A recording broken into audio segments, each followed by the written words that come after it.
Hello there, and welcome to Edge of Mind. Tonight, we are going to spend some time with something very still, something that has been unfolding slowly for decades now, quietly and without ceremony, in the background of everything else that has happened on this small turning planet.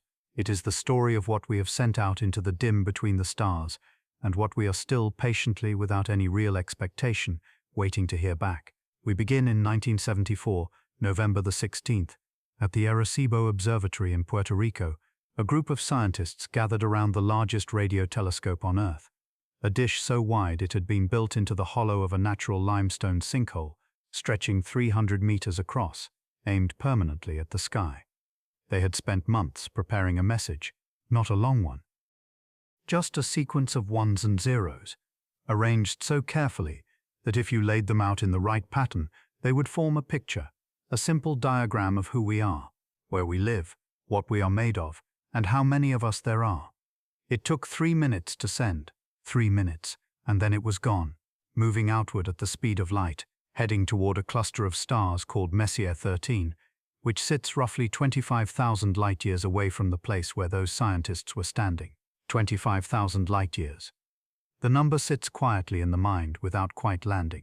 The light from those stars left them before human civilization had learned to write, before the first cities had risen from the ground, before most of what we call history had begun. And the message sent that afternoon would not arrive for another 25,000 years. The scientists who aimed that dish at the sky were completely certain they would never live to know if it reached anyone. They sent it anyway. There is something in that, something unhurried and deeply human, that is worth staying with for a moment before moving anywhere else. They were not expecting an answer. They were not even expecting acknowledgement. They simply wanted to reach, the way a person might send a letter to an address they are not sure still exists, just to feel the act of reaching. One transmission, one quiet afternoon, and then silence.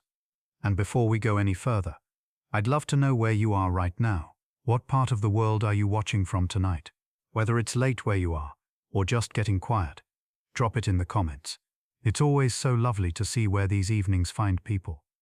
The silence after Arecibo was not unusual. It was the expected thing. The universe had been silent before that afternoon, and it remained silent after. But what shifted, perhaps, was something smaller and harder to name, a kind of orientation, a turning of the face toward the dim, not with fear, but with something more like patient curiosity, as if the act of sending had moved something in the way we understood ourselves in relation to all of that surrounding stillness. In the years that followed, other things were sent, not radio signals this time, but something more physical, more tangible, something that could, in theory, be held. In 1977, 2 spacecraft were launched from Earth within weeks of each other, Voyager 1 and Voyager 2, each one carrying a golden record, a 12-inch disc made of copper, plated in gold, sealed inside an aluminum cover. On that cover, etched in symbols chosen to be understood without any shared language, were instructions for how to play it. And on the record itself, gathered over months by a small team of people who understood the weight of what they were choosing, were sounds. Music. Greetings spoken in 55 languages. The sound of wind moving through grass, rain falling on a still surface, the low murmur of the ocean, and one sound in particular, a mother speaking her first words to a newborn child, that was placed there as if someone, somewhere, would one day listen. Those records are still traveling. Both spacecraft have now moved beyond the outermost boundary of our solar system, drifting through what is called interstellar space, the vast dim region between one star and the next, where almost nothing exists except distance. Voyager 1 is the furthest human-made object ever to leave this world. It has been moving for nearly 50 years and has traveled only the smallest fraction of the distance to even the nearest neighboring star. At its current pace, it would take roughly 40,000 years to come close to another stellar system. The golden record drifts with it, slowly, steadily, into a silence so wide and so deep that the word silence does not quite hold it. There is an image that comes to mind when thinking about those records, the image of a bottle released into an ocean that has no shore, no coastline waiting anywhere, no tide to carry it in, just open water in every direction, stretching further than the mind can follow, and somewhere out there that small golden thing still moving, still carrying its sounds of rain and wind and a mother's voice. It is not a sorrowful image, exactly. It is something else. Something that sits quietly between longing and wonder, without resolving into either one. And then there was an afternoon in 1977, the same year the Voyagers were launched, when something came the other way. A researcher named Jerry Amon was sitting at a desk at the Big Ear Radio Telescope in Ohio, moving slowly through computer printouts of data the telescope had been gathering from the sky. The work was methodical, page after page of numbers and letters, most of them unremarkable, most of them the ordinary background murmur of the cosmos. And then, on one page, in one narrow column, a sequence appeared that was so different from everything around it that Amon circled it in red ink and wrote a single word in the margin. Wow. The signal lasted 72 seconds. It came from the direction of the constellation Sagittarius. It was narrow in frequency, exactly the kind of narrow that a deliberately transmitted signal would be, as opposed to the broad, wandering noise that natural sources tend to produce. It matched almost perfectly what scientists had long imagined an intelligent transmission from another civilization might look like. It was never found again. In the decades since, astronomers have pointed telescopes at that same region of sky hundreds of times, listening carefully, and found nothing, no repetition, no variation, no follow-up signal of any kind. The source has never been identified. The explanation has never been agreed upon. The printout still exists, somewhere in an archive, with that one handwritten word beside the numbers. It remains one of the most quietly unsettling things in the long story of our listening. And we have been listening for a long time now. Since the early 1960s, an effort called SETI, the Search for Extraterrestrial Intelligence, has been scanning the sky with large radio dishes, sweeping across billions of frequencies, looking for any signal that might stand apart from the natural background of the universe. The dishes move slowly under open skies, turning with great patience from one region to the next. The work is methodical and unhurried. Most of what they find is nothing, or rather most of what they find is the ordinary sounds of a cosmos that is very large, and mostly very still. No confirmed signal has ever arrived, not one.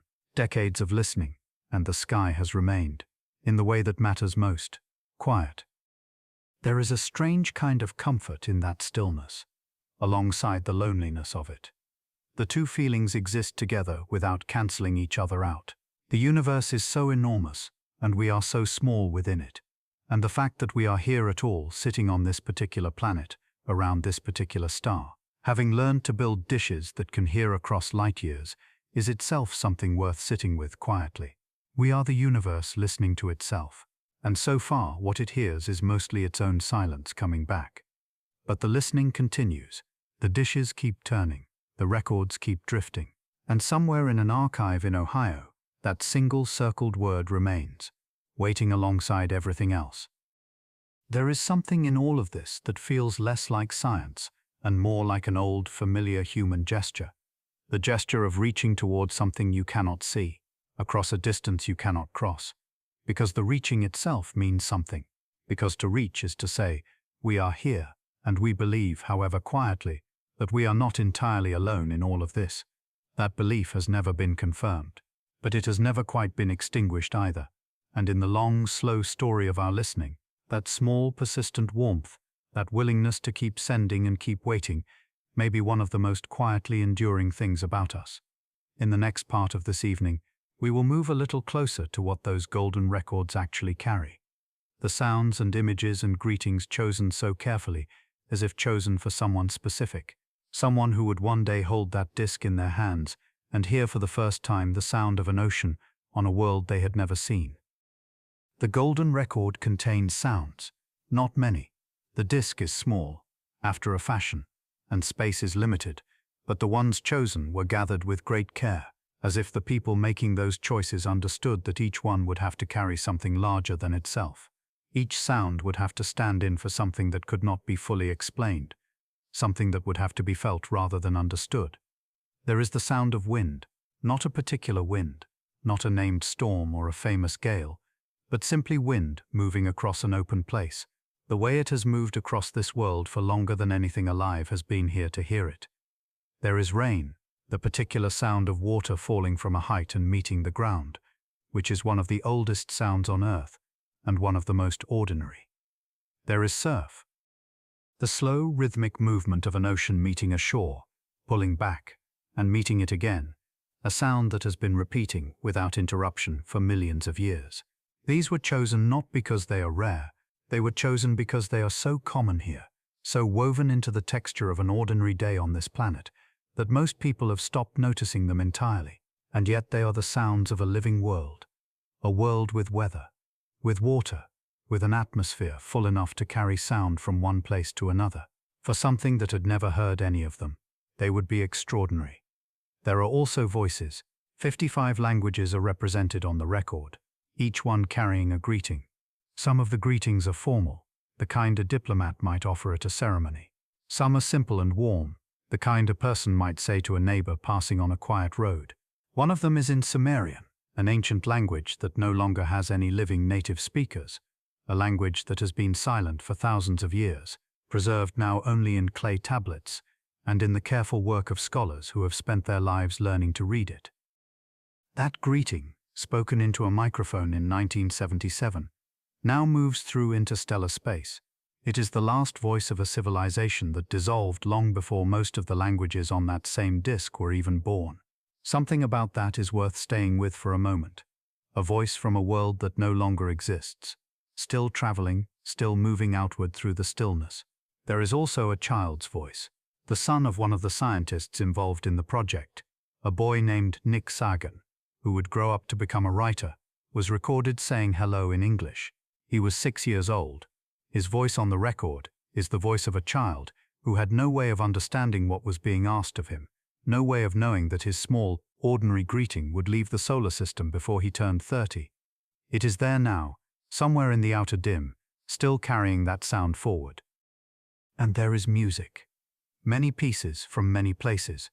A Javanese gamelan, a Pygmy girl's initiation song, a Navajo night chant, a piece by Bach performed on a pipe organ, Louis Armstrong playing a blues piece with an ease and warmth that makes the whole idea of distance seem briefly smaller, Chuck Berry's Johnny B. Good, a Peruvian wedding song, a Melanesian panpipe piece.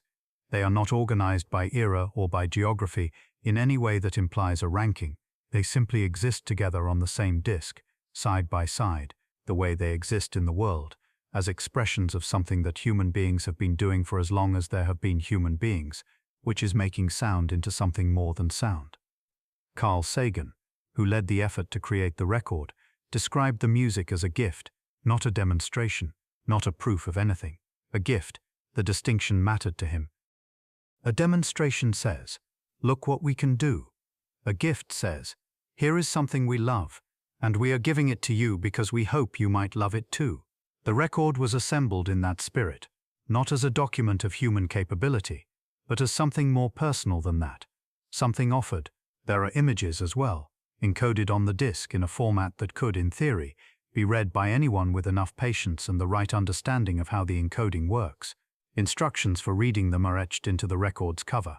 The images include diagrams of the solar system and the position of the sun relative to 14 pulsars, rotating stars that emit signals at such steady intervals they can be used as a kind of map. There is also a silhouette of the spacecraft itself, so that whatever finds it might understand what they are holding. There are also images of human bodies, of the surface of the Earth as seen from space, of a woman eating an apple, of a man in a supermarket, of children in a classroom, of an old man with a dog. Ordinary things. The kind of images that would appear in anyone's photograph album, chosen because they are ordinary, because ordinariness, in its own quiet way, is what a life mostly consists of. The cover of the record is gold anodized aluminum. It was designed to last not for decades, but for hundreds of millions of years in the cold stillness of interstellar space, where there is almost nothing to wear it away. The sounds encoded in its grooves, the images encoded in its signal, the greetings spoken into a microphone on a particular afternoon in 1977, all of it is protected by a surface built to outlast almost everything else that human beings have ever made. The pyramids will be gone long before the record is. The continents will have shifted, the sun will have changed, and the record will still be moving, still carrying its sounds of rain and wind, and a child saying hello, through a silence so complete it has no name in any of the 55 languages on the disc. It is worth staying with that for a moment. The record was made by people who knew they would never know what became of it. Sagan and his colleagues assembled it in a matter of weeks, under a deadline, making choices about what to include and what to leave out, with the full understanding that those choices were permanent and unverifiable. They would never receive a response. They would never know if the record was found, or heard, or understood, or even approached. They made it anyway, with great care, as if it mattered enormously, because to them it did. The making itself was the point. The reaching was the point. The record is a human gesture more than it is a human artifact. And the gesture is one of the oldest ones there is. Here we are. Here is what we love. We hope you find this. There are 2 copies of the record moving through space now, one with each Voyager spacecraft. They travel in slightly different directions, following the paths their respective journeys have traced across the outer solar system. Neither one is aimed at anything in particular. Neither one was sent toward a specific destination. They are simply moving outward, the way things move when nothing is pulling them back, following a path that will carry them through the galaxy over timescales, so long that the galaxy itself will have changed by the time they reach anything. And yet, the record's cover bears a diagram showing how to find the solar system. It bears a pulsar map. It bears instructions for playing the disc. All of this was included because someone, in assembling the record, made a quiet assumption, not a confident one, not a scientific claim, but a soft and persistent assumption, that something might one day find it, that the finding was possible, that the universe, in all its enormous and unhurried stillness, might one day close that distance. Whether or not that assumption is correct is something no one alive today will ever know. But the assumption itself says something about the people who made it. It says something about what it means to be the kind of creature that builds radio telescopes and writes greetings in ancient languages and encodes the sound of the ocean onto a golden disk and sends it into the dim, not because it is likely to work, but because the alternative is silence, and silence for us has always been harder to bear than the long, patient act of reaching. The silence of the universe is not the silence of an empty room. An empty room has walls, and the walls give the silence a shape, a boundary where it ends. The silence that surrounds us out there has no such edges. It extends in every direction without narrowing, without resolving into anything, without offering the small comfort of a far wall. It is the kind of silence that does not feel like the absence of sound, so much as the presence of something else entirely, something vast and patient and indifferent in the way that only very large things can be, indifferent, not unkindly, but simply without awareness of the small and searching things moving through it. We have been listening into that silence for more than 60 years. The first serious effort began in 1960, when an astronomer named Frank Drake pointed a radio telescope at 2 nearby stars, and waited. He called the project Ozma, after the queen of a distant and difficult-to-reach land in a children's story, which was, even then, a quietly poetic way to name the thing he was doing. He listened for several months. He heard nothing that could not be explained by natural causes. He wrote up his findings, moved on to other work, and the listening continued without him, passed along to others, who pointed other dishes at other stars and waited in the same patient way. What grew from that first quiet effort is now called SETI, the Search for Extraterrestrial Intelligence, and it has been running, in various forms, ever since. The dishes have grown larger, the frequency ranges have widened, the computers processing the incoming signals have become incomparably more capable, sifting through more data in an afternoon than Drake could have examined in a lifetime, and still the silence holds. Not perfectly. There have been moments where something briefly seemed like more than noise, signals that arrived from unexpected directions and then faded before they could be confirmed. The wow signal was the most vivid of these, but vivid is not the same as explained, and unexplained is not the same as answered. The silence continues, and we continue listening into it, turning our largest instruments toward the dim, waiting with the same unhurried patience that has always defined this particular kind of reaching. The silence that SETI listens into is not a passive thing. It has a kind of texture, not the texture of sound, but the texture of information arriving continuously from every direction, a vast and unceasing murmur of natural signals that the instruments must learn to set aside before anything else can be heard. Pulsars send their steady rhythmic pulses across enormous distances.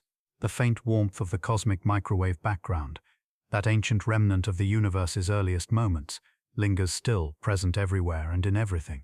The hiss of hydrogen clouds drifts slowly between the stars. The universe is never truly quiet. What SETI is listening for is something different from all of that. A signal that could not have come from a natural source, something with a shape or a pattern that nature alone does not produce. This is harder than it sounds. Nature is extraordinarily varied in the signals it generates, and what looks like a pattern from one angle can dissolve into noise from another. The instruments must be calibrated with enormous care, the incoming data filtered and refiltered. Every candidate signal is then tested against a long list of possible natural explanations before anything else is considered. Most signals that initially seem unusual are explained within hours or days. A satellite passing overhead, interference from a nearby piece of equipment, a reflection from the ground. The work is patient and methodical, and largely invisible, carried out by people who have spent careers listening to a silence that has not yet broken. Frank Drake did more than simply begin that listening. In 1961, a year after his first quiet effort with the telescope, he gathered a small group of scientists in Green Bank, West Virginia. Astronomers, chemists, biologists, a handful of others, for what may have been the first serious scientific meeting ever held on the question of whether other intelligent life exists in the universe. Before the meeting began, Drake wrote an equation on a blackboard. It was not meant to be a precise calculation. It was meant to be a way of organizing the question of laying out in a row all the things that would need to be true for another civilization to exist and to be reachable. The equation moved through a series of values, each one resting gently on the last. The number of stars forming each year, the fraction of those stars with planets, the fraction of those planets where life might emerge, the fraction where something like intelligence might follow, and so on. Through estimates that grew steadily more uncertain as they moved from astronomy toward biology, toward something closer to philosophy. The equation did not produce an answer. It produced a shape, a way of seeing how many separate things had to go right, and how little was known about any of them. Drake's equation is still used today, not because it solves anything, but because it holds the question open in a useful way. Every time a new planet is found orbiting a distant star, and thousands have been found now, in the decades since the first confirmed discovery in the 1990s, one of the variables becomes slightly better understood. The fraction of stars with planets turns out to be very high. Most stars, it seems, have at least one. Some have many. This was not known in 1961, when Drake and his colleagues in that room in West Virginia were estimating in near total ignorance. The estimate has since moved in a direction that makes the universe seem, at least in that one respect, more welcoming than they had reason to hope. But the other variables remain as uncertain as they ever were.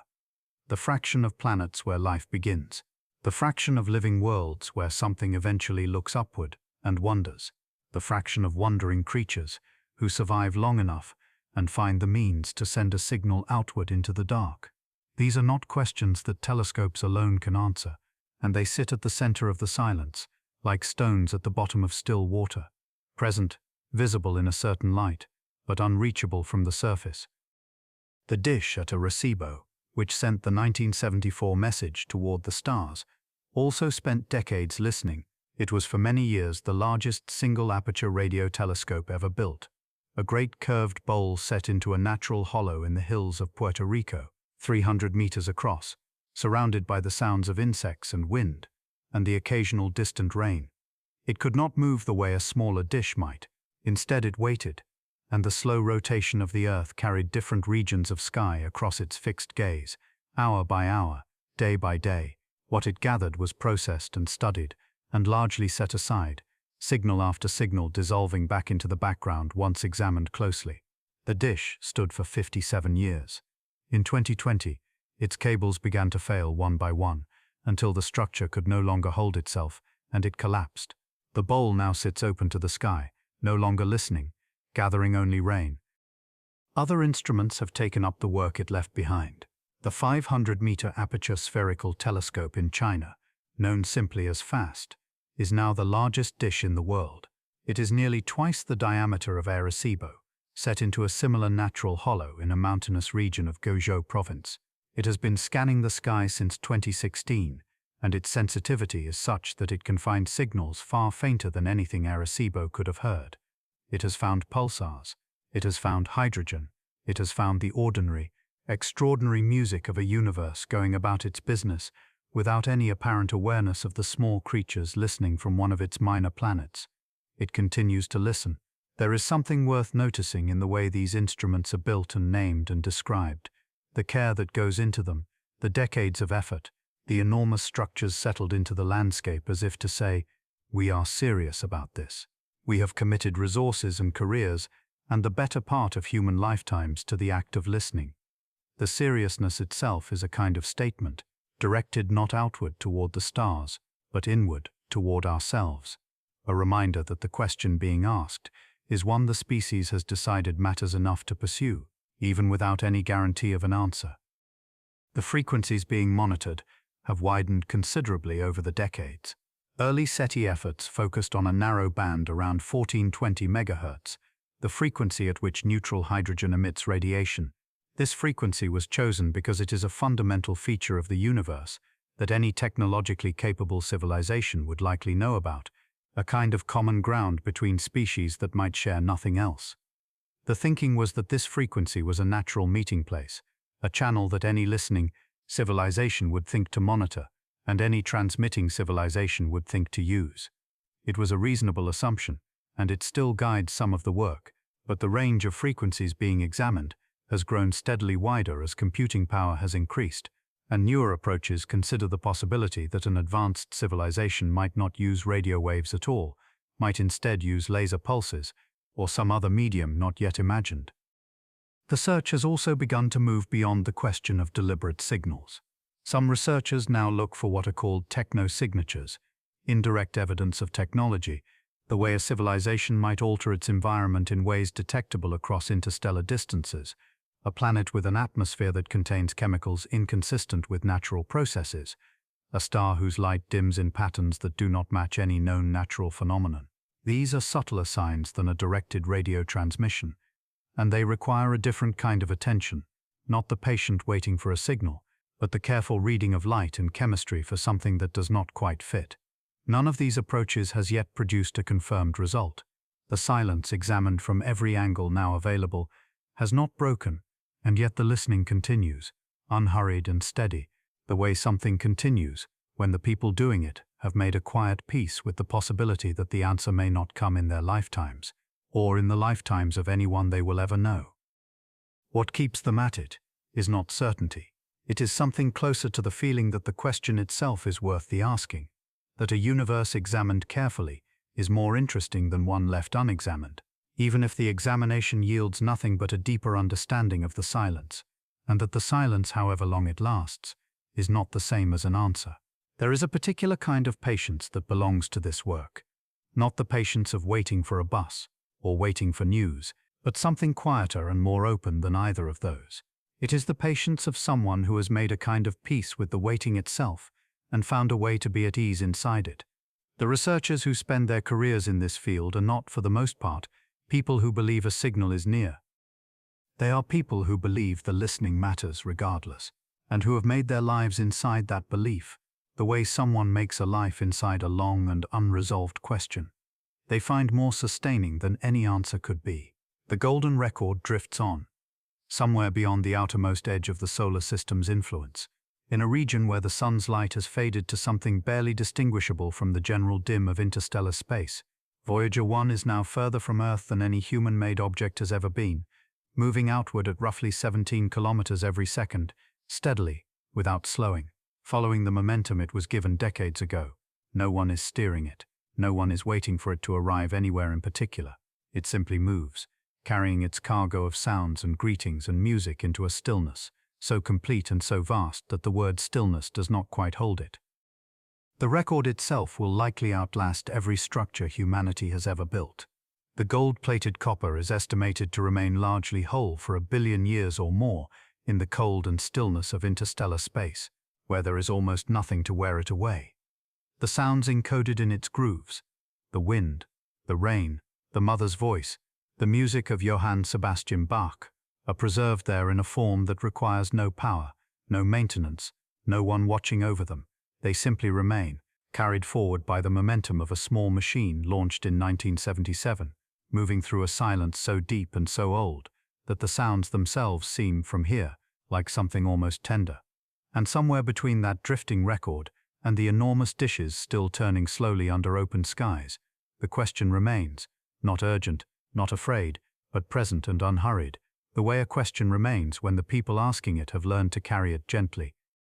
And so the question travels, not as something racing outward, but as something more like a presence, distributed across decades of work and waiting, and the slow turning of enormous instruments beneath open skies. It is not a single moment of reaching out. It is a sustained and patient orientation. The way a face turned toward a window is not one gesture, but a continuous one, held through long hours of slowly shifting light. There is something worth staying with in the image of those dishes, the way they move, slowly and with great deliberateness, tracing arcs across the sky that are too gradual for the eye to follow in real time. They do not sweep or search in any urgent sense. They simply turn, degree by careful degree, the way attention moves when it is unhurried and has nowhere else it needs to be. The structures themselves are enormous, and yet from any distance they seem almost gentle, curved surfaces, tilted toward the heavens, listening the way something listens when it has long since stopped expecting a particular answer.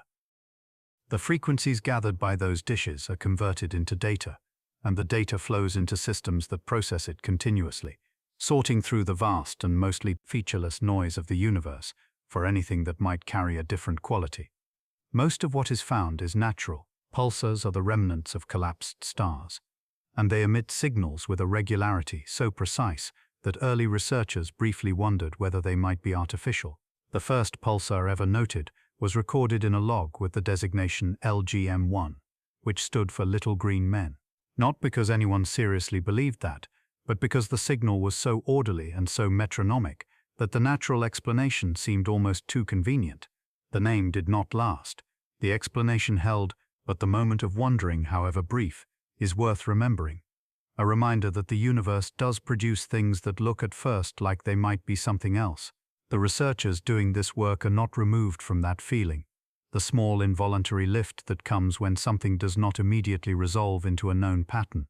They have learned to hold it gently and to follow it slowly through the process of elimination, before allowing it to become anything more than a possibility worth examining.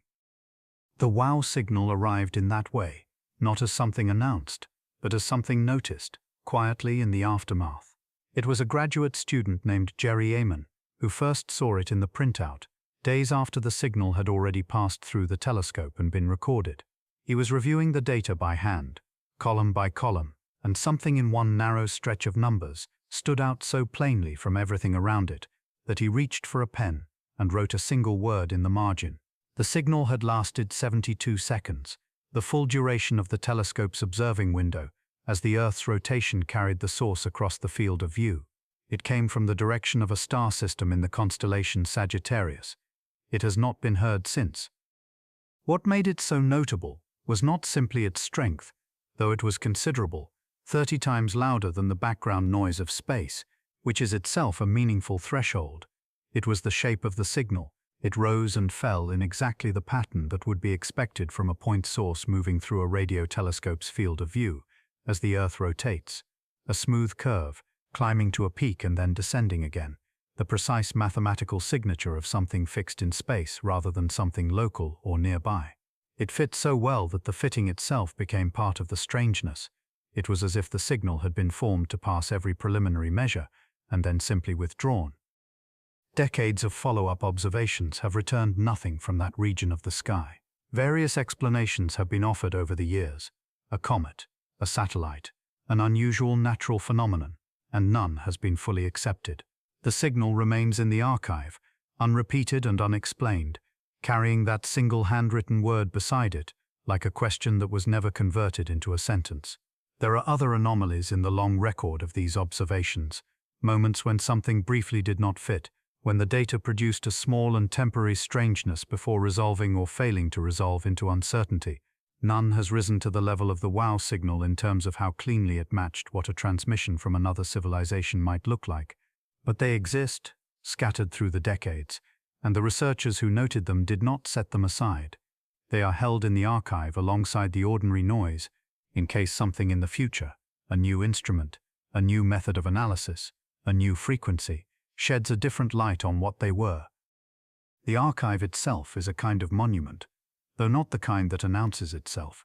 It is simply a long accumulation of recorded sky, gathered night after night and year after year, most of it featureless and vast and still. But it is also a record of sustained attention, of a species that chose, over the course of several human lifetimes now, to keep its instruments aimed outward and its patience open. Whatever it eventually contains or does not contain, the archive is already something. It is evidence that the listening happened, and that it was taken seriously, and that it continued even when the silence gave no sign of ending. The newer telescopes being built and planned are considerably more sensitive than anything that came before them. The 500-meter aperture spherical telescope, built into a natural hollow in the landscape of southern China, is the largest single-dish radio telescope ever constructed, wide enough that it could hold several football fields within its curved surface. It began its full scientific operations in 2020, and among its many purposes is the continuation of the search. It can gather fainter signals from greater distances, and it can do so with a precision that earlier instruments could not approach. What it might find remains, of course, unknown, but the scale of it suggests something about the seriousness with which the question is now being held, not as a fringe pursuit or a matter of speculation, but as a genuine line of inquiry deserving of the largest instruments available. The telescope turned slowly in its hollow in the hills, gathering light and radio waves from across the sky, patient in the way that very large things tend to be patient, unhurried by the smallness of any individual moment, oriented simply toward the long and open question of what is out there. The question itself has grown more nuanced over the years, as the tools for examining it have grown more refined. The early assumption was that any civilization advanced enough to communicate across interstellar distances would do so in ways that were recognizable, deliberate signals, structured and aimed with the intention of being received. But the understanding of what a civilization might look like, and how it might move through its environment, has become considerably more varied. A civilization that had existed for millions of years longer than our own might have transformed its surroundings in ways that left marks visible from far away, not a radio transmission, but something woven into the fabric of its stellar neighborhood in ways that a careful enough observer might eventually read. The light curves of certain stars, the chemical compositions of certain atmospheres, the patterns of warmth emitted by certain regions of the galaxy, all of these are now understood as surfaces on which the presence of something made might leave a trace. None of these traces has yet been confirmed, but the search for them is underway, conducted with the same patient steadiness that has characterized this work from the beginning. Somewhere in all of that gathered data and accumulated silence, the possibility remains, not as a certainty, not even as a probability that anyone would confidently state, but as something that has not been removed, and that the silence itself has not yet closed. The universe is very large, and the listening has been going on for a relatively short time, and the frequencies and methods available for the search are still expanding. The silence, in that sense, is not a conclusion. It is simply the current state of a long and open inquiry, still in its early hours, still finding its way toward questions it has not yet learned to ask. And there is something else worth sitting with quietly, the matter of what we ourselves might look like from far away. The signals that have been leaving Earth for over a century now, spreading outward in every direction at the speed of light, have already reached thousands of star systems. Radio broadcasts, television transmissions, the accumulated electromagnetic noise of an industrialized world, all of it moving steadily outward through the surrounding region of the galaxy, a slowly expanding sphere of unintended announcement. Any civilization with instruments sensitive enough to gather it would know, from that alone, that something here had changed, that a planet in this system had grown loud in a particular way, at a particular time, and had not yet grown still again. We did not choose to send most of it.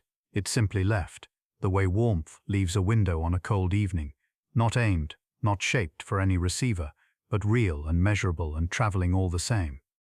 The deliberate messages, a receivo, the golden records, the handful of other transmissions aimed carefully at specific destinations, are a smaller and more considered layer within that larger unintentional broadcast. They carry something more shaped, more intentional, more like the gesture of a hand extended rather than simply the sound of a house being lived in. But both are out there now, moving through the same vast and patient stillness, and both are part of what this planet has become in the time since it learned to make signals that could travel beyond itself. There is a kind of symmetry in that, if you hold it gently enough. We are listening, and we are also, without always meaning to, being heard. The search moves in both directions simultaneously, outward through our instruments, and outward through our noise, and somewhere at the far edge of both of those expanding circles, the universe continues its long and unhurried silence, neither confirming nor denying, simply holding everything within its enormous and patient stillness, waiting, if waiting is even the right word, for whatever comes slowly next. And yet, for all of that, for all the turning dishes and the patient decades and the enormous new instruments gathering signals from across the sky, there is a quality to the silence that is worth staying with a little longer before moving on. Silence is not simply the absence of sound. In this particular context, it has a texture of its own. It has accumulated slowly over the years, layer by layer, the way sediment settles at the floor of a still lake, not all at once, but gradually, through the long and unhurried passage of time. Each scan that found nothing added one more thin layer to it.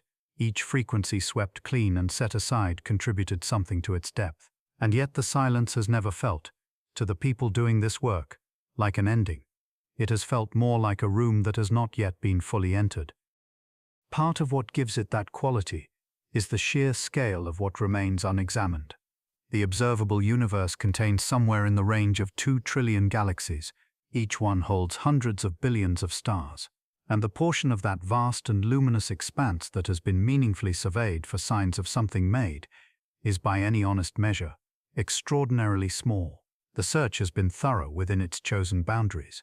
But those boundaries are narrow compared to what lies beyond them, and the silence in that sense belongs not to the universe, but to the limits of what has so far been reached. There is also the matter of time. Not the time the search has been underway, though that is relatively brief, but the time available to any signal traveling between stars.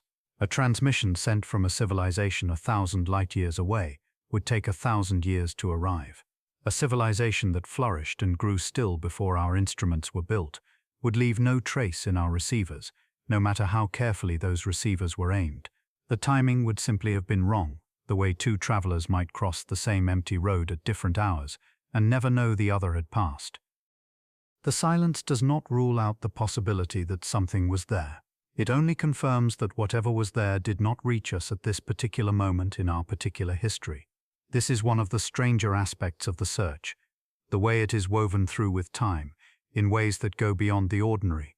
When an astronomer aims an instrument at a distant star and gathers the faint signals arriving from that direction, she is not observing the present state of that star, she is observing its past.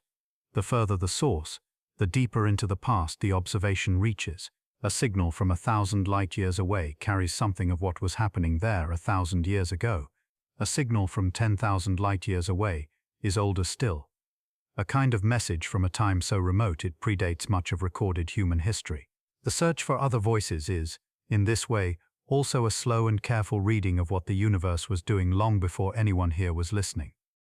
This layering of distance and time gives the whole endeavor a quality that is difficult to name precisely. It is not quite archaeology, though it shares something with that patient discipline. It is not quite astronomy in the ordinary sense, though it uses the same instruments and the same sky.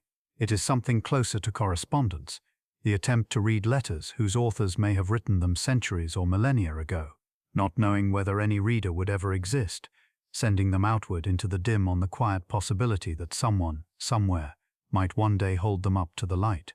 The golden records carry something of that same quality. They were placed aboard the Voyager spacecraft, not with any expectation of a specific recipient, but with the patient understanding that the universe is very large, and time is very long, The record itself is a physical object, a 12-inch gold-plated copper disc, sealed against the cold and the silence of interstellar passage. Within it, a small group of people gathered the sounds and images they chose to represent this world. The sound of wind moving through trees, the low and resonant call of a humpback whale, the first soft notes of a Beethoven string quartet, rising slowly from silence into something warm and intricate, a mother's voice, very close, speaking the first gentle words to a newborn. These were not chosen as a catalogue or a summary. They were chosen the way a person might choose what to carry if they were leaving somewhere they loved and were not certain they would return. Not the most important things necessarily, not the most representative, but the things that felt in the moment of choosing, like they held something real, something that another mind, however different, might recognize as the mark of a world that had known beauty and made something of it. There is a photograph included among the images encoded on the record, a man and a woman, standing together, the woman visibly with child. It is a still image, ordinary, in the way that the most profound things often are. It was included because it said, without any need for translation, something about what life here looks like at its most basic and most tender. Whether anyone will ever find that image and understand what they are seeing remains a question that cannot be answered from here, but it was placed there anyway. With care, the way a note is folded into a pocket before a long journey, Voyager 1 is now further from Earth than any object humanity has ever sent outward. It crossed the outermost boundary of the region shaped and warmed by the Sun in 2012, and has been moving through the space between the stars ever since.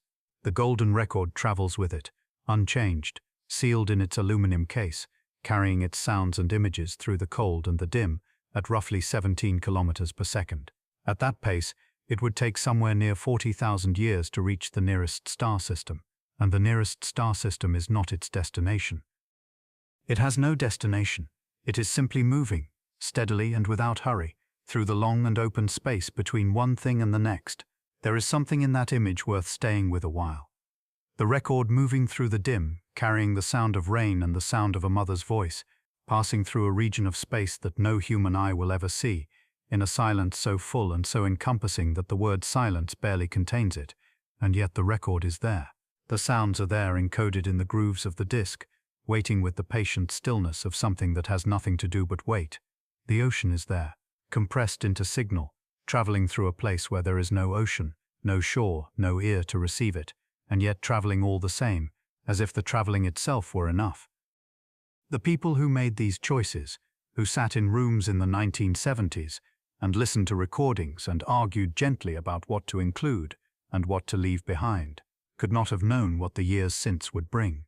They could not have known how much further the instruments would reach, how much more carefully the sky would be examined, how many new worlds would be found orbiting distant suns.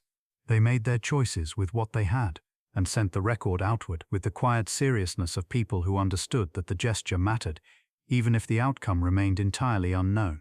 That understanding, that the gesture matters regardless of outcome, runs through this whole long endeavor like a thread. It is present in the Arecibo transmission, aimed at a cluster of stars so far away that the message will not arrive for 25,000 years.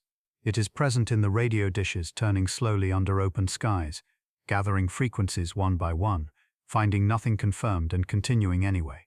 It is present in the new and enormous instruments being brought carefully into service, expanding the boundaries of what can be heard. And it is present in the simple fact that the search is still underway, that after decades of silence, the listening has not stopped, and the reaching out has not stopped, and the question has not been set aside. The universe has offered no answer yet, but the question keeps finding new ways to be asked, and the ways of asking have changed, slowly and steadily, over the decades since the first dishes turned their wide faces toward the sky. For a long time, the search concentrated on a narrow band of radio frequencies, a region of the spectrum that seemed to the scientists involved like a natural place for a distant civilization to transmit. Water, in its simplest form, resonates at frequencies that fall within this band. Hydrogen, the most common element in the universe, resonates nearby. It seemed reasonable, even quietly elegant, to suppose that any civilization capable of sending a signal across interstellar distances might choose to send it here, at the frequencies that the universe itself seems to favor, the ones woven into the most basic materials of existence. But the search has widened since then, moving outward from that narrow band into broader and broader regions of the spectrum. Signals of light, rather than radio waves, have been added to the listening pulses that some researchers believe might carry information across vast distances with a kind of precision that radio cannot match. The instruments have grown more sensitive. The software has grown more capable of sorting through the enormous volumes of what each night of observation produces. What once required years of careful manual analysis can now be examined in hours, with the slow and patient assistance of systems designed to notice what a human eye might miss. None of it has produced a confirmed signal. The silence has remained, wide and even, and unbroken in any way that can be verified. But the silence is being heard more clearly now than it ever has been before, which is, in its own way, a kind of progress. To know more precisely what is not there is still to know something. And somewhere within that expanded listening, within those broader frequencies and more sensitive instruments, the possibility remains that something faint and steady and deeply still is waiting to be found, not because it has been hidden, but simply because the ears turned toward it have only recently grown quiet enough to hear. The search has always had a particular quality to it, not the quality of urgency, but of something more like devotion. The way a person might return each evening to the same window, looking out at the same stretch of sky, not because they expect to see something different, but because the looking itself has become a kind of practice, a way of remaining present to a question that has no easy answer and no certain end. There is a patience woven into this work that is difficult to describe from the outside. The researchers who have given years to it, who have spent long nights in cold observatories, who have written careful notes beside signals that turned out to be satellites or distant aircraft or the ordinary interference of human technology, carry within them a particular kind of stillness, not resignation, something closer to the quiet steadiness of someone who has made peace with not knowing and found that the not knowing is itself a place worth inhabiting. The instruments that now turn toward the sky are, in some ways, almost unrecognizable compared to the early dishes that first began this work. Among the most significant of these is a structure in the mountains of Guizhou province in southern China. It is a radio telescope 500 meters across, built into a natural hollow in the landscape, as though the Earth itself had prepared a place for it. It is called FAST 500-meter aperture spherical telescope, and it is the largest single-dish radio telescope ever constructed. Its surface is made of nearly 5,000 triangular aluminum panels, each one adjustable. The whole structure is capable of shifting its focus with a slowness and precision that earlier instruments could not approach. When you hold that image for a moment, thousands of panels, each one moving in small and careful increments, the entire surface breathing like something alive. It becomes easier to understand why this instrument feels different from what came before. FAST began its full operations in 2020. It is roughly twice as sensitive as the next largest dish, which means it can gather signals from distances that were previously too faint to register. The sky it surveys is the same sky that earlier telescopes surveyed, but the depth of the listening is new. In the years since FAST came fully into service, it has been used for a wide range of observations, mapping hydrogen gas in distant galaxies, studying the faint and slowly spinning remnants of collapsed stars, searching the frequencies long associated with the possibility of distant transmissions. It has produced an enormous volume of data, and the work of moving through that data is ongoing. The signals it gathers are sorted and examined with a care that mirrors the patience of the search itself. Slowly, methodically, with the understanding that what is being looked for may be very faint and may not announce itself clearly. There is another dimension to the search that has grown steadily more considered over the decades, and it concerns not what might be heard, but what might be seen. Some researchers have turned their attention to the possibility that a civilization far more developed than our own might have reshaped its environment in ways that would be visible across interstellar distances, not through a deliberate signal, but simply as a consequence of what it had built.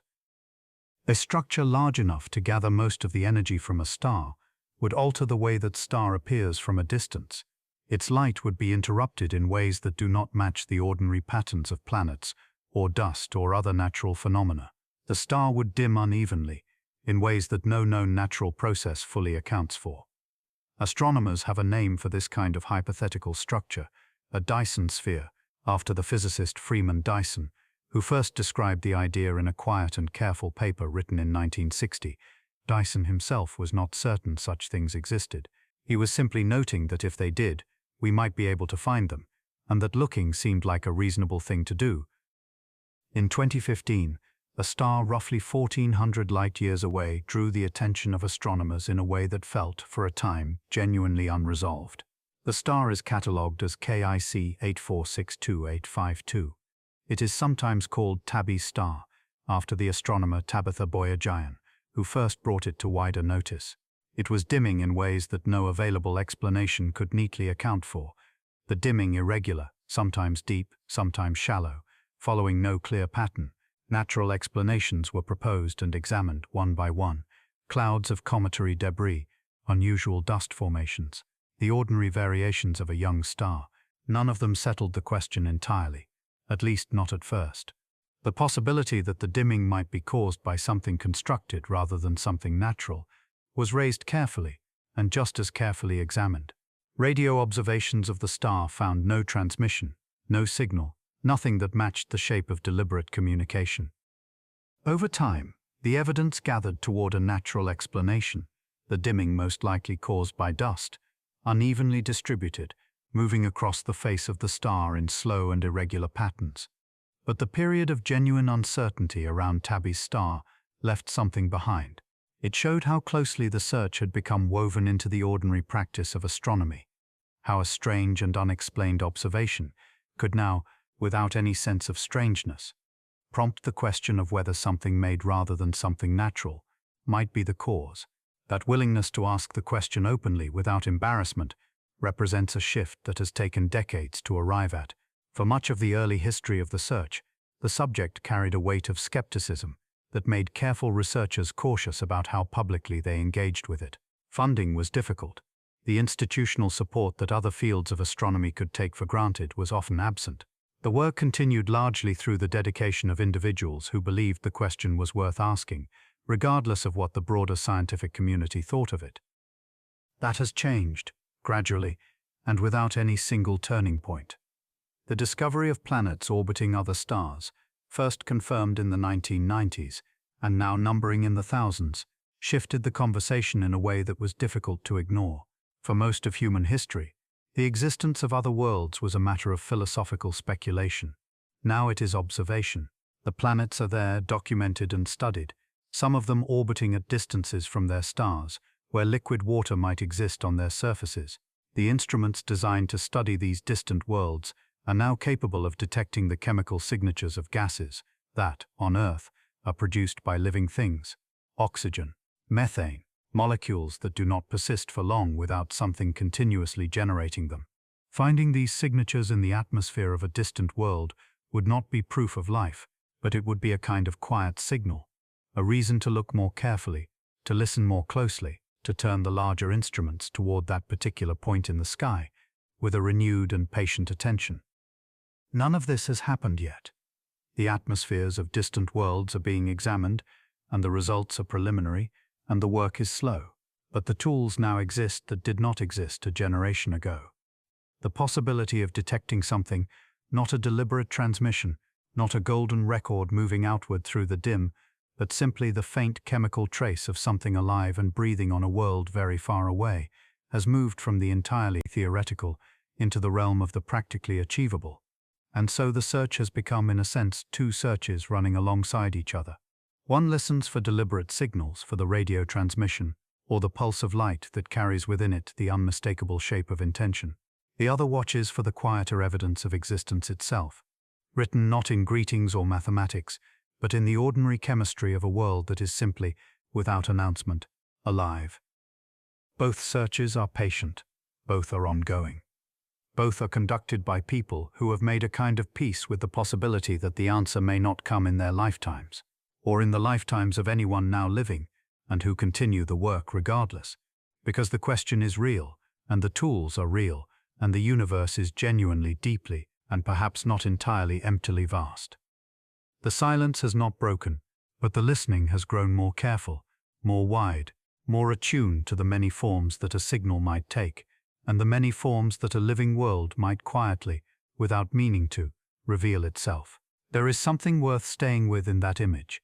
Two searchers, moving forward at once, neither one in any hurry, neither one certain of what it will find. One of them listens outward, scanning the frequencies where a deliberate voice might one day arrive. The other watches more carefully, reading the faint and patient language of chemistry, looking for the trace of something that simply exists, that breathes and metabolizes and goes about whatever it does without any awareness of being observed from so far away. Both of them are expressions of the same deep and very human tendency, to reach toward the unknown, not because the outcome is guaranteed, but because the reaching itself feels necessary. The distances involved are not distances in any ordinary sense of the word. The nearest star beyond our own sun is more than 4 light-years away, a span of emptiness so wide that the fastest object humanity has ever sent into space would need tens of thousands of years to arrive there.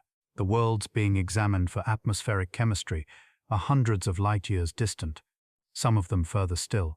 A signal sent toward the nearest of them would travel for centuries before arriving, and any reply would take centuries more to return.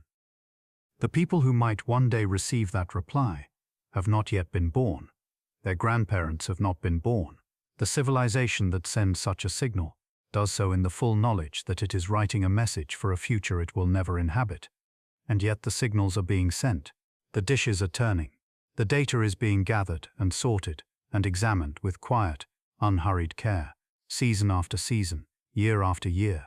Somewhere in an archive, the wow signal still waits, unexplained, unrepeated, holding its single moment of strangeness with the patience of something that has nowhere else to be. The universe remains, for now, very still. But the listening goes on, and the watching goes on, and the golden record drifts steadily outward through the dim and patient dark, carrying the sound of the ocean toward whatever might one day be there to receive it. There is a particular kind of patience that runs beneath all of this.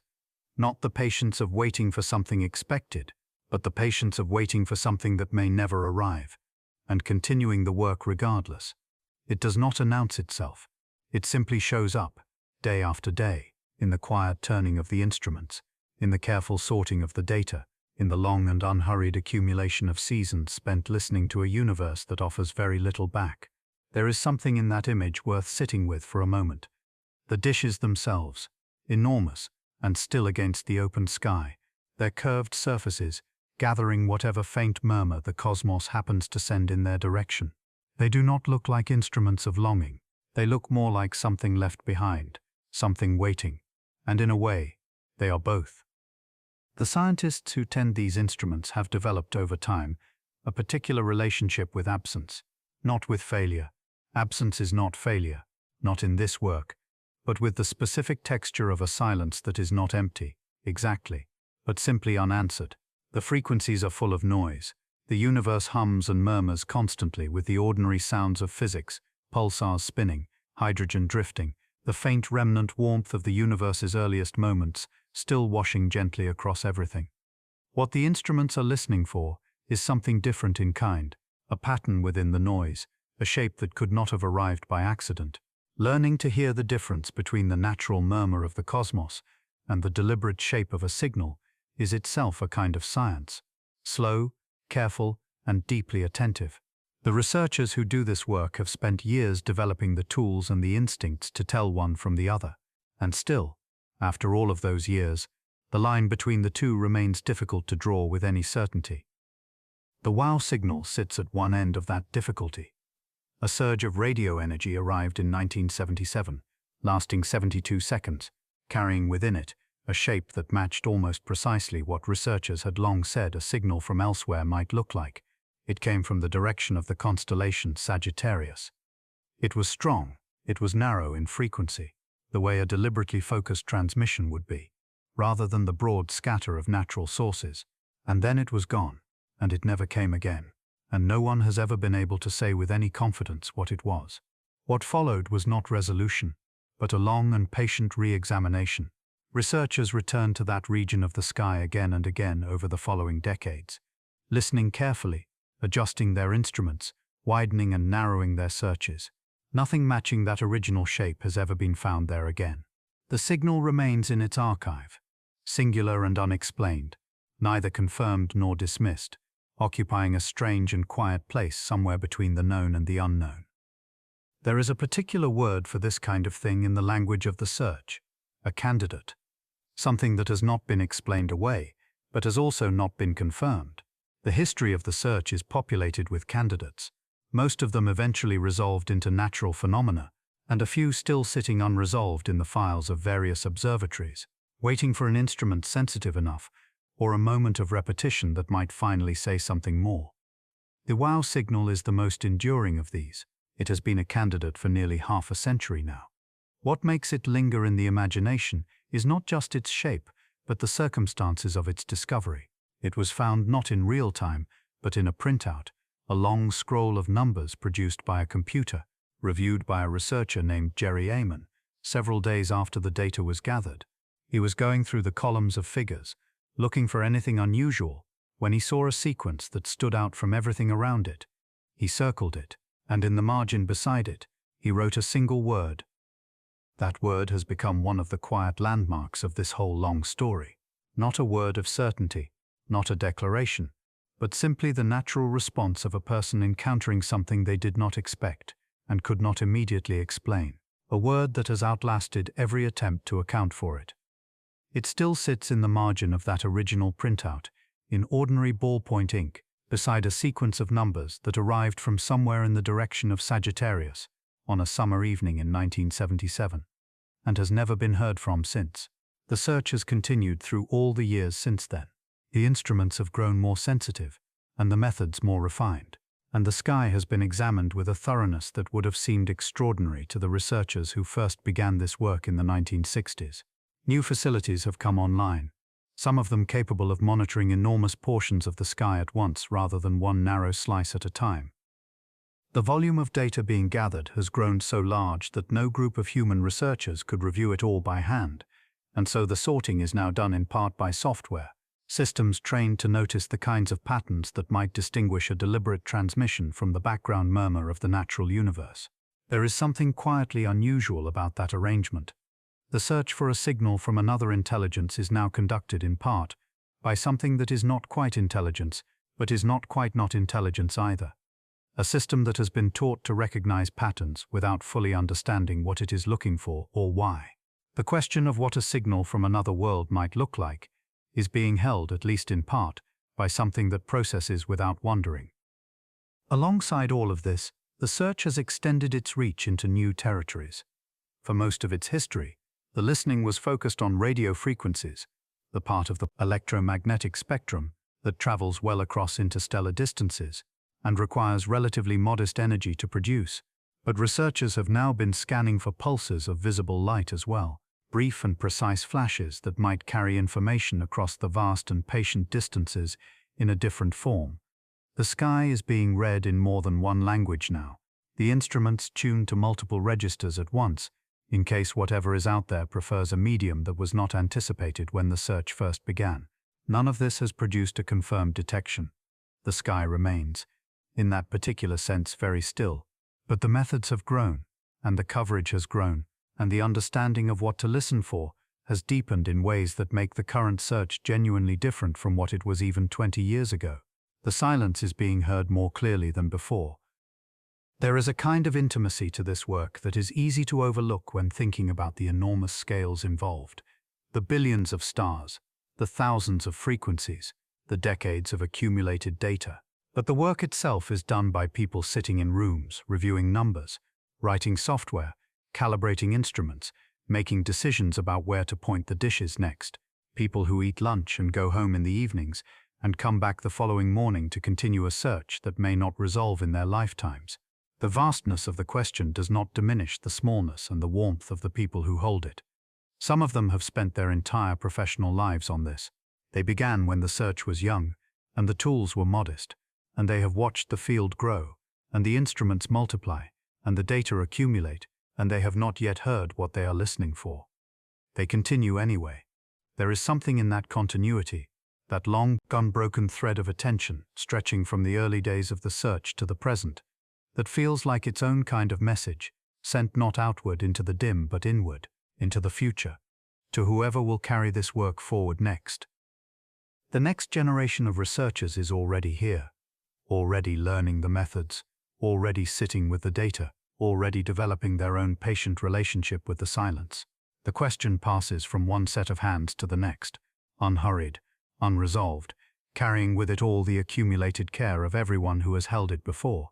And somewhere in that passing of the question, from one generation to the next, from one set of careful hands to another, something else is being transmitted, not a radio signal, not a laser pulse, not a sequence of prime numbers encoded in the language of mathematics, something quieter than any of those, a willingness to remain uncertain, a kind of faith that the asking itself has value, regardless of whether an answer ever arrives. This may be one of the more unusual things about the search, that it has persisted not on the strength of results, but on the strength of the question. Most scientific endeavors are sustained by incremental discoveries, by small confirmations that the work is moving in a worthwhile direction. This one has been sustained almost entirely by the depth of what is being asked. The silence has not discouraged the listening. If anything, it has deepened the quality of attention brought to it. There are researchers who have written about this, about what it means to spend a life listening for something that may never come. Some of them describe it in terms that sound less like science and more like a certain kind of devotion. Not religious devotion, exactly, but something in the same neighborhood. A long and unhurried faithfulness to a possibility that cannot be proven or disproven, only waited for. The instruments are turned toward the sky each night, not because success is expected, but because the alternative, simply stopping, turning away, deciding the silence means nothing, feels like a different kind of loss. And the silence itself has gradually become a subject of study in its own right. The fact that the universe appears so still, after so many decades of careful listening, has begun to say something, not about the absence of other life necessarily, but about the nature of how life might communicate, or whether it communicates at all, in ways that would be legible to us. The silence is being read now as carefully as any signal might be, turned over slowly, examined from different angles, treated not as the absence of information, but as information of a different and more difficult kind. The dishes continue their slow and patient turning. The software continues its sorting. Somewhere in an archive, a single handwritten word sits beside a column of numbers, still waiting, and the question that has been carried forward through all of these decades remains exactly as open as it was on the afternoon it was first seriously asked, vast and still and full of a quiet that has not yet decided what it means. The dishes have been turning for a long time now, long enough that the people who first aimed them at the sky have grown old, and the people who learned from those people have grown old in turn, and still the sky offers the same patient, unhurried quiet it has always offered. There is something almost meditative about that image, if you stay with it for a moment. The slow arc of a dish against an open sky, the hum of equipment, the numbers moving through a screen, in a room where someone sits, attending carefully, not expecting anything in particular, simply present with the question. What has changed over all of those years is not the silence itself, but the understanding of what the silence contains. Every decade of listening has added something to the picture. Not a confirmation, not a contact, but a kind of refinement, a narrowing of possibilities, a clearer sense of what has been set aside, and what has not. In the early years of the search, the assumption was relatively simple. If other civilizations existed, and if they were capable of transmitting across interstellar distances, they would likely be doing so in ways that resembled what humans were doing, radio waves, flowing outward, carrying structured information. The search was designed around that assumption. The instruments were built to find exactly that kind of signal, arriving from exactly that kind of source. But over time, the picture of what a transmitting civilization might look like has grown considerably more varied. A civilization that has existed for millions of years would not necessarily communicate the way a civilization that has existed for a few thousand years communicates. The methods might be entirely different. The frequencies might be different. The intention might be different. Some researchers have suggested that a sufficiently advanced civilization might not transmit at all in any way that resembles what the early search was designed to find, that the silence might, in part, reflect a mismatch between what is being sent and what the instruments were built to receive. This is not a discouraging thought, or at least it need not be. It is simply a widening of the question. The search has responded to it gradually, expanding its range and its methods, adding new frequencies and new approaches, developing new ways of thinking about what a signal might look like if it arrived from somewhere very old and very different. The question has grown more nuanced alongside the instruments. One area that has received growing attention is the idea of technosignatures, evidence not of a transmission exactly, but of the presence of technology itself, woven into the observable features of a star or a planet or a solar system. A planet whose atmosphere contains chemicals that could not exist without industrial processes, a star whose light behaves in ways that no known natural process fully explains. A solar system where the distribution of heat and energy follows patterns that seem, when examined carefully, less like something that simply happened and more like something that was arranged. The most widely discussed example of this is a star that came to wider attention some years ago, designated KIC H462852, though it is often called by a simpler name, Tabby's star, after the astronomer who studied it most closely. This star dims in irregular and unpredictable ways, not the smooth, steady dimming of a planet passing in front of it, but something more erratic and harder to explain. Various natural explanations have been proposed and examined. Dust clouds, orbiting debris, unusual stellar behavior, none of them has fully satisfied all of the observations. The star continues to dim and brighten in its own quiet, unresolved way, and the conversation around it continues as well. No one has concluded that Tabby's star is evidence of anything artificial. The more measured and more likely explanation involves natural processes that are simply not yet fully understood. But the star has become a useful example of the kind of thing that technosignature research pays attention to. Anomalies in the data, places where the universe behaves in ways that require a closer look, not because they are certainly artificial, but because they cannot yet be entirely set aside. This kind of searching requires a different quality of patience than radio listening does. Radio listening is active. You aim, you receive, you analyze what arrives. Technosignature research is more like reading something very slowly and carefully, looking for a word that might not be there, in a language you are still in the process of learning. The data is vast and the anomalies are numerous, and most of them resolve into perfectly ordinary explanations once enough information is gathered. But the practice of looking carefully at the ordinary, in case it turns out to be something else, has become a genuine and growing part of the wider search. There is also the question of what has already been sent outward from this world. Not only Arecibo, not only the golden records, but the accumulated electromagnetic output of a civilization that has been broadcasting for over a century now.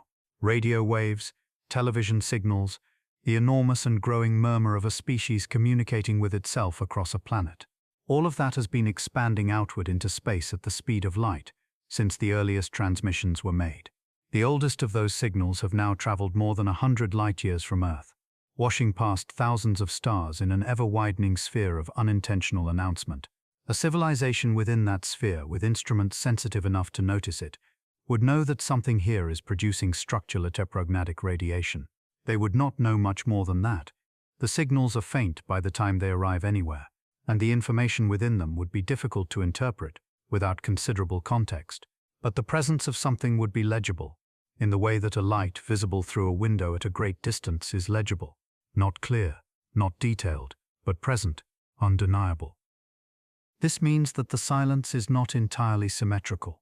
Humans have not only been listening, they have also, without particularly intending to, been speaking. For more than a century, the planet has been announcing itself to any patient listener within reach. Whether anyone is listening remains the open question. But the transmission has been continuous and uninterrupted, growing steadily in volume as the technology has grown, carrying with it the full and unedited texture of a civilization in the middle of its own complicated story. There is something quietly moving about that when considered slowly. Every broadcast, every transmission, every signal that has ever been sent from this world for any purpose, to any destination, has also been traveling outward into the wider dim. The conversations, the music, the ordinary murmur of a world going about its days, all of it still moving, still expanding, still carrying the faint warmth of its origin further and further from the place where it began. The search, then, is not only about what might be heard, it is about what has already been said, and what it might mean to something very far away that has been listening long enough and carefully enough to hear it. The question flows in both directions, outward from here and inward toward here, and neither direction has yet produced a confirmed reply.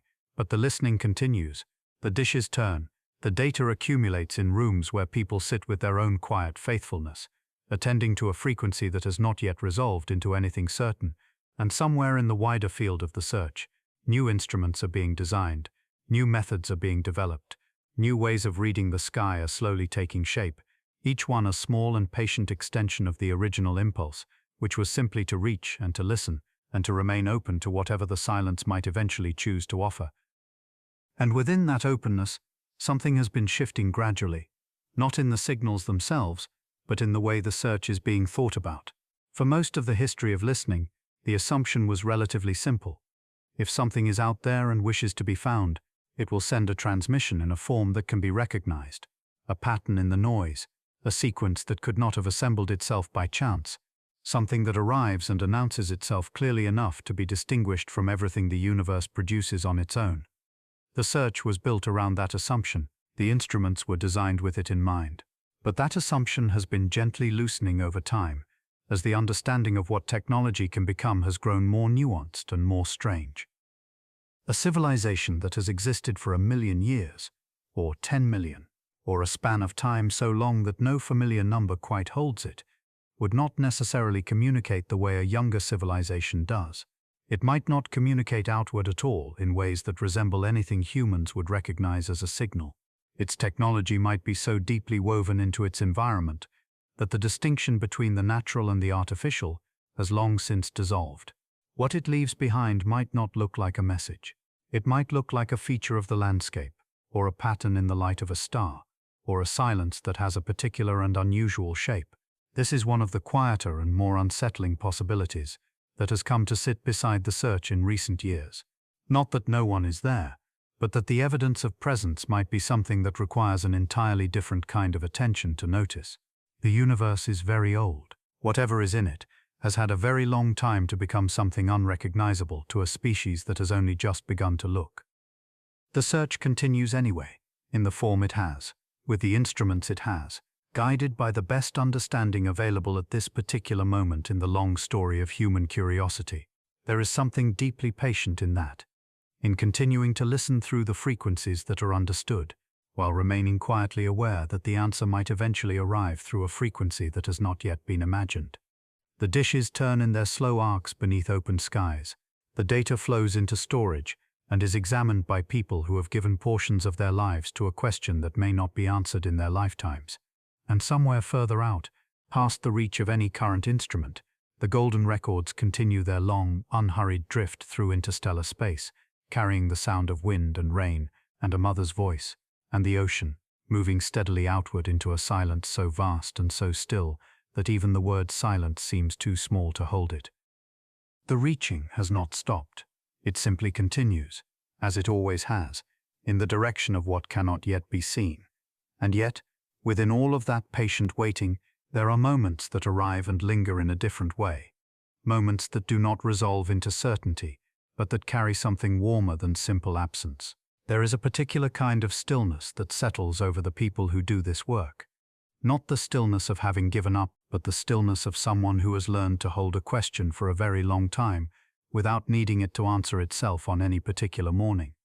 The astronomers and engineers and researchers who have given years to this search describe something that is difficult to name precisely, a kind of companionship with the unknown, a familiarity with the long quiet that eventually begins to feel less like waiting and more like a form of presence in itself. The search becomes, over time, less about the moment of discovery and more about the sustained act of attending, of remaining open, of showing up again the next morning and turning the instruments toward the sky. There is a man named Frank Drake who spent the better part of his life building the foundations of this listening. In 1960, long before this kind of search had a name or an institution or a formal framework, he pointed a radio telescope in West Virginia toward two nearby stars. He listened for 72 hours, spread across several months. He heard nothing that could be confirmed, but something else grew in those months, a way of thinking about the question that was careful and patient and deeply serious, a framework for estimating how many civilizations might exist in the galaxy at any given moment, built from factors that could be reasoned about even when they could not yet be measured. The equation he wrote down one morning, almost as a way of organizing a conversation, became one of the most quietly known expressions in the history of science, not because it answered anything, but because it made the question legible. It gave the silence a shape that could be examined, turned over slowly, held up to the light. That equation has been reconsidered many times in the decades since, as new information has gradually arrived. When Drake first wrote it down, the number of planets orbiting other stars was entirely unknown, a factor that had to be estimated loosely, with no observational foundation beneath it. That has changed now in a way that would have seemed almost impossible to the scientists of that earlier era. Astronomers have confirmed the existence of thousands of planets beyond this solar system. The methods used to find them have grown steadily more refined. Some of those planets orbit within the region around their star where liquid water could in principle persist on a surface. Some are roughly similar in size to Earth. The universe, it has become clear, is not sparse with worlds, and yet the silence continues, unchanged by the abundance of worlds. More places where something might be does not, by itself, produce any confirmation that something is. The sky remains quiet in the frequencies that have been most carefully attended to. The question of why, given so many possible homes, nothing has yet been clearly heard, remains as open as it has ever been. One of the gentler ways of holding that question is to consider time, not as a backdrop, but as a dimension of the problem itself. Life on Earth has existed for something close to 4 billion years. For most of that span, nothing on this planet was producing signals of any kind that would have been legible to a distant listener. The bacteria and the ferns and the early fish were not sending anything outward. The first humans were not sending anything. Even the first civilizations, with all their complexity and ingenuity, left no trace in the radio spectrum. The window during which Earth has been announcing itself to the wider universe is, measured against the full age of life here, extraordinarily narrow, a thin sliver of time that has barely begun. If another world follows a similar arc, then the overlap between two civilizations, both within their sending window, both within range of each other, and both oriented in the same direction at the same moment, becomes something very small.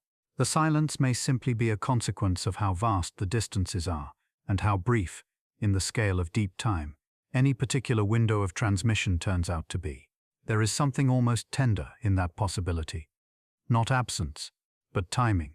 Not emptiness, but the slow and independent unfolding of many stories across a space so wide that they may never quite meet, even if each one is full and reaching outward in its own direction. The golden records carry this same quality of timing within them.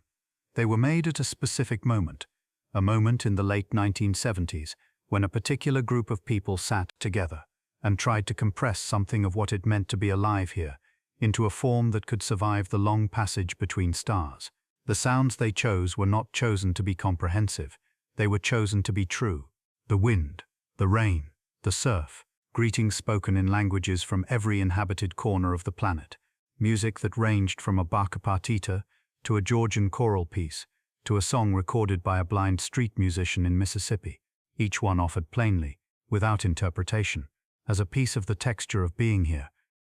There is a recording on the golden record of a newborn's cry, the first sound a new person makes, arriving in the world.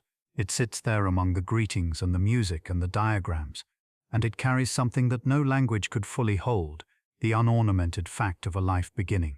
Whoever placed it there understood, perhaps, that the most honest thing they could send was not a summary, but a moment, not an explanation of humanity, but something real, offered without any need to explain itself. Both records have now been traveling for more than 4 decades. They have passed beyond the outer boundary of the solar system, into the interstellar medium, the thin and ancient space between the stars, where the solar wind finally grows too faint to push against anything. They move at roughly 17 kilometers per second, which is a speed that feels considerable until measured against the distances involved. At that point it becomes something closer to a drift, a very slow, very patient movement through a space so enormous that arriving anywhere in particular will require a span of time that no living person will witness.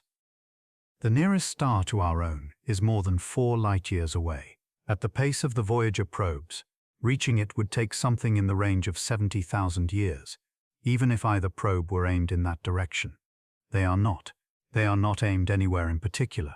They are simply moving, following the momentum given to them long ago, carrying their records through a silence that has no edge, and no floor, and no ceiling, only distance, in every direction, growing steadily with every passing hour. And somewhere along that long, unhurried path, the records are waiting in the way that only objects can wait, without impatience, without awareness, without any sense of the time passing. They do not know they are carrying anything. They do not know they were made with care, or that the people who made them stood in rooms and argued warmly about which piece of music best represented something essential, or that a child's first cry was placed among the greetings because someone felt it was honest. They carry all of it anyway, sealed within gold-plated copper, moving through the cold and the stillness and the dim. The people who made them are mostly gone now. The decisions made on those particular afternoons in 1977 are fixed, already traveling beyond any possibility of revision. Whatever was chosen is what was chosen, and it is out there now, in the silence, representing a world that has continued to change and grow and complicate itself in the decades since the records left. That gap between the world that sent the message and the world that continues to exist after the sending is one of the quieter aspects of the whole endeavor. Every message sent outward is a message from a particular moment, a particular version of the civilization that sent it. By the time any reply could possibly return, the senders will be gone. The world they described will have become something different. The conversation, if it ever begins, will be between versions, between a past self and a future stranger, across a silence so wide that the two may barely recognize each other across it. And still, the reaching continues. Still the dishes turn. And so the story rests here. For now, in the only place it has ever really lived, in the quiet space between the sending and the not yet knowing, where all the reaching gathers and grows still. The records are out there in the dim, not waiting in any way a person waits, but present, sealed and steady, moving with the same unhurried momentum they were given all those decades ago. The gold-plated surface carries its engravings the way a river stone carries the memory of water, without knowing, without needing to know, simply holding what was pressed into it long ago by hands that have since grown still. There is something in the image of those two small objects moving through interstellar space that resists easy description. They are not large, they are not moving swiftly, measured against the scale of what surrounds them. They carry no engine, no signal, no ongoing transmission. They are simply moving two small-made things, drifting through a medium so ancient and so vast that the word ancient loses most of its meaning when you try to apply it honestly. The nearest concentrations of matter are separated from them by distances that would take generations of human lifetimes just to begin to cross. And yet they move, steadily, without pause. What the people who built them understood, perhaps more clearly than anyone has said plainly, is that the gesture itself was the point, not the arrival, not the reply. The gesture, the deliberate act of placing something true and carefully chosen into the long dim and releasing it, was complete the moment it left. Everything after is simply the continuation of that gesture, extended outward through time in a direction no one alive will ever follow. The Arecibo message worked the same way. It was 3 minutes of transmission aimed at a cluster of stars so far away that the light from those stars would take 25,000 years to reach us if it turned around and came back. The scientists who gathered around the controls that afternoon in 1974 had done the mathematics. They understood the distances in a way that most people understand only as abstraction, and they sent the message anyway. Not because they expected an answer in their lifetimes, but because the sending was a statement about the kind of species this was. One that reaches, one that calls out into the dim, even knowing the dim is very wide. There is a long tradition of such gestures in human life, messages placed in bottles and lowered into the sea, letters written to people not yet born, monuments shaped to outlast the civilizations that raised them. Something in the human arrangement of things seems drawn to the idea of speaking beyond the present moment, of addressing a future that cannot be seen or known or prepared for. The golden records belong to that tradition. So does the Arecibo message. So do the patient decades of listening that SETI has carried out across enormous radio dishes, turned slowly toward the sky, scanning frequencies by the billion, finding nothing confirmed and continuing anyway. The wow signal remains the one moment in that long listening when something seemed briefly to answer. A 72-second pulse arrived from the direction of the constellation Sagittarius, one evening in August of 1977. It came on frequencies that matched every expectation for an intentional transmission from a distant source. The astronomer who noticed it in the printout the following morning circled it and wrote a single word beside it in pen. Wow. And that handwritten annotation has outlasted every attempt to explain what produced it. No natural source has been found that accounts for it fully.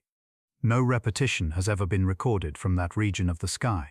It arrived once, complete and unrepeated, and it has been sitting in the archive ever since, neither confirmed nor explained away, simply present in the record of what was heard. There is a quality to the wow signal that mirrors something in the broader story of all this reaching and listening. It is neither proof nor absence. It sits in the middle of the question without resolving it, and perhaps that is where the question was always going to live.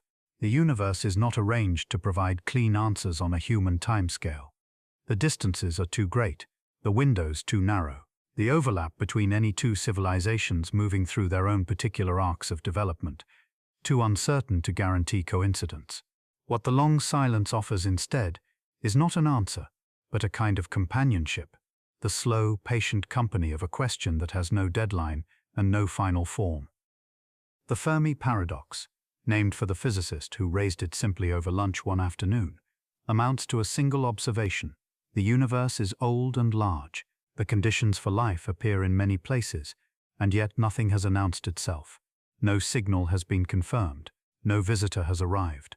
The silence is complete enough to notice, and the question of what that silence means has occupied careful thinkers for decades without producing a consensus.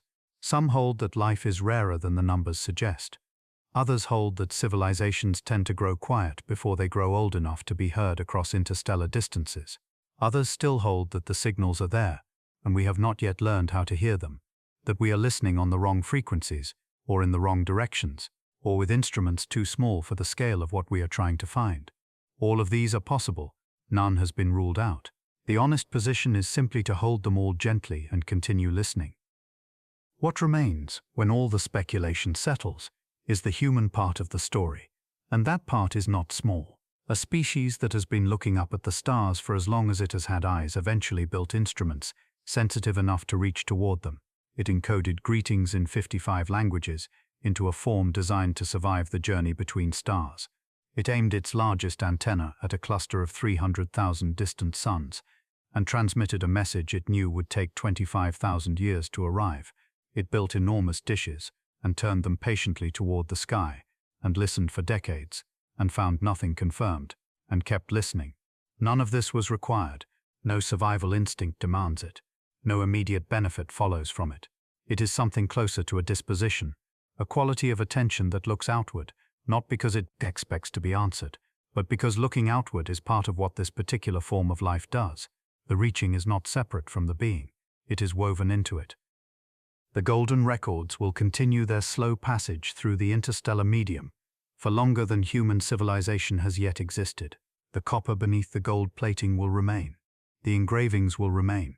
The sounds pressed into the grooves, the surf, the rain, the music, the greetings, the sound of a child arriving in the world for the first time will remain, sealed and patient, moving through a space so wide and so dim that no adequate image for it exists in ordinary human experience, and somewhere, in what remains of the institutions and the archives, and the quiet ongoing work of people who have given long portions of their lives to this listening, the vigil continues, the dishes turn, the frequencies are scanned, the data moves through instruments, and is examined and set aside, and the next portion of the sky is considered, and the work goes on in the same unhurried way it has always gone on. Not with any expectation of a particular morning when everything changes, but steadily, the way a person tends a small light in a window, not because they are certain someone is coming, but because the light itself kept burning means something. That is where the story rests. Not at an ending, and not at a beginning. Somewhere in the middle of a very long and very quiet conversation that may or may not ever find its other voice, but that continues, and reaches, and holds what it was given to hold, and moves on through the stillness, with everything it carries still intact. There is one more thing worth staying with, before the evening grows too quiet for words. The golden records were not designed only for whoever might one day find them. They were assembled in the full knowledge that the distances involved made discovery something closer to a dream than a plan. And still, the people who put them together chose with extraordinary care. They considered which sounds to include and which to leave behind. They held the question of what a piece of music might communicate across a boundary of species and language and time. They held the question of what it means to represent a world, and they held it seriously, the way you hold something that matters even when no one is watching. That seriousness is its own kind of answer to the silence, not an answer to the question of whether anyone is out there, but an answer to a different and perhaps more immediate question, the one about what kind of creature we are, and what we do with the vastness we find ourselves inside.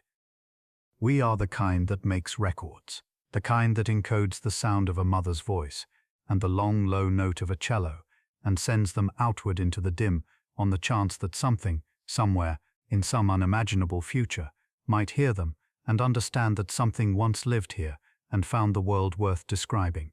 There is a tenderness in that which is difficult to name. It is not optimism, and it is not grief. It is something softer than either, a willingness to speak without knowing whether the words will land, to reach without knowing whether the hand will be met, to keep the signal moving outward long after the people who sent it have grown still. The universe is very old. It has been here long before any of this, and it will remain long after. But for a narrow and luminous interval, something on a small world in one of its quieter arms looked outward, and wondered, and reached, and listened, and did not stop. That interval is still open. The reaching is still moving, and the silence, for all its weight, has never quite been empty. Thank you for being here tonight. Good night.